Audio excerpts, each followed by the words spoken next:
joining us on segment 2 of the program is Melissa Bowman with an organization called Kentuckians Vote for Animals. And the reason we got Melissa on the air is,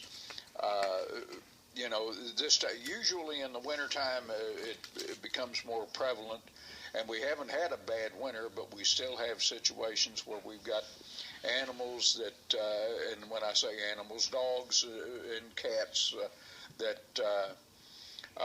need to be adopted, and we've got dogs and cats out there that are neglected and mistreated. And so tell us a little bit about what your organization does for those animals. Well, Kentuckians Vote for Animals is more of an advocacy group for animal welfare in Kentucky.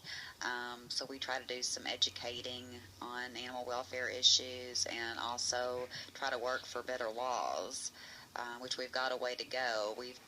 Kentucky's been ranked last for animal welfare laws for 10 years in a row by the Animal Legal Defense Fund. So that kind of shows you that we've got a long way to go. So what's the reason for that? Is it the lack of ordinances, or ordinances are there and they're not enforced, or both? Basically, it's dealing with the state laws. Just the overall state laws are really lax. Last year, there was a dog fighting possession felony law that went into effect, which was good. And there's actually been at least one case where somebody's been charged under that new law. But we just still have a really long way to go to kind of catch up with other states. Okay. From a law standpoint, we had a situation here, and this was several years ago in Clark County, where we had a dog that was literally hooked to a truck and drugged through the county roads in Clark County. And to this date, I don't know that anything has happened with that, and I don't know whether they don't have enough evidence or what the situation is. Are there other instances around there like that?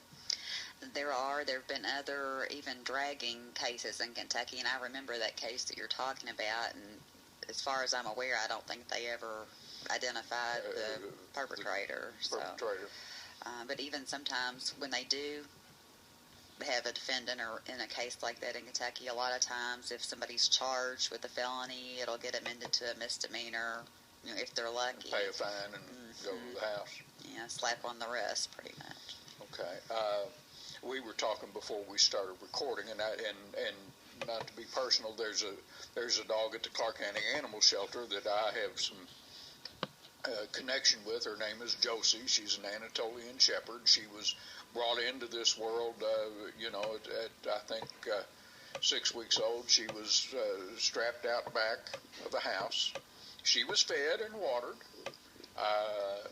but she was strapped there and pretty much left and neglected. And so now she's at the Clark County Animal Shelter, and the problem with Josie is, and you see this with other dogs and cats similar to this, is she had no socialization.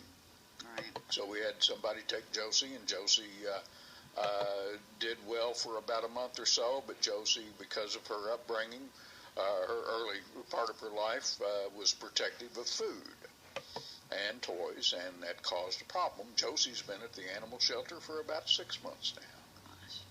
And just a beautiful dog, and is craving affection, but does have some protection issues. Do you all have situations like that all the time? Or? Yeah, and that's another case that, in Kentucky, even if an animal's tied out, if they've got food, water, and some kind of shelter, pretty much law enforcement's not going to be able to do anything about it. But in Josie's case, I have seen her picture. She's very pretty, and I understand her adoption fee's been sponsored if someone's interested in it. Yeah, you're looking at him. But, that's what I thought. Yeah, but that's a situation where and food and water and shelter those are all very important things. But the neglect part of it is something that's often forgotten. Right.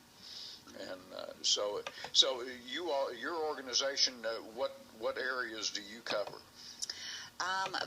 pretty much statewide, we just advocate for better laws. This year in the legislature, right now, there is one bill, which is HCR 43, and that would create a shelter oversight committee, which right now there are certain shelter standards for animal shelters that statewide the shelters are supposed to meet, but there is no group or agency providing oversight and making sure that those shelters are held to standards. So that's HCR 43, which would be helpful to get passed. There's also House Bill 480, which deals with animal sexual assault. So that's another one that we really need to get passed. And if people can call, there's a legislative hotline. It's 1-800-372-7181. And if people can call and ask their legislators to support both HCR 43 and House Bill 480, that would be a big help. All right. Well, Melissa, we certainly thank you for taking the time to talk to us. Anything else you'd like to add before we go to break?